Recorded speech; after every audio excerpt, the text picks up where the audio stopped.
4% Muslim ಮೀಸಲು ಕೋರ್ಟ್ನಲ್ಲಿ ಪ್ರಶ್ನೆ ಮಾಡೋದಾಗಿ ಬಿಜೆಪಿ ಮುಂದಾಗಿದೆ. ರಾಜ್ಯ ಸರ್ಕಾರದ ಗುತ್ತಿಗೆ ಕಾಮಗಾರಿಯಲ್ಲಿ ಮುಸ್ಲಿಮರಿಗೆ 4% ಮೀಸಲು ನೀಡುವ ಕರ್ನಾಟಕ ಕಾಂಗ್ರೆಸ್ ಸರ್ಕಾರದ ನಿರ್ಧಾರವನ್ನು ಅಸಂವಿಧಾನಿಕ ಅಂತ ಆರೋಪಿಸಿರುವ ಬಿಜೆಪಿ ಇದರ ವಿರುದ್ಧ ಎಲ್ಲ ಹಂತದಲ್ಲೂ ಹೋರಾಟ ನಡೆಸಲಾಗತ್ತೆ ಅಂತ ಏನಂತಂದರೆ ವಿಜಯೇಂದ್ರ ಅವರು ಹೇಳಿದ್ದಾರೆ. ನ್ಯಾಯಾಲಯದ ಮೆಟ್ಟಿಲನ್ನು ಏರುವುದಕ್ಕೂ ಕೂಡ ನಾವು ರೆಡಿಯಾಗಿದ್ದೀವಿ, ನ್ಯಾಯಾಲಯದ ಮೆಟ್ಟಿಲನ್ನು ಏರ್ತೀವಿ ಅಂತ ವಿಜಯೇಂದ್ರ ಹೇಳಿದ್ದಾರೆ.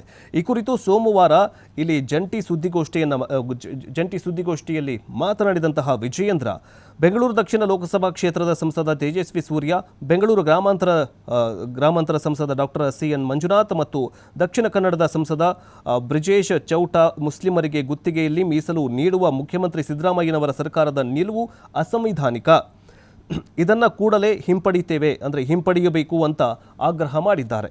ಸೊ ಈಗಾಗಲೇ ಏನಂತಂದರೆ ಮೀಸಲು ಕೊಟ್ಟಿದ್ದಾಗಿದೆ ಕರ್ನಾಟಕ ಕಾಂಗ್ರೆಸ್ ಸರ್ಕಾರ, ಇದರ ವಿರುದ್ಧ ನೆಕ್ಸ್ಟ್ ಲೆವೆಲ್ ಹೋರಾಟಕ್ಕೆ ಮುಂದಾಗಿದೆ.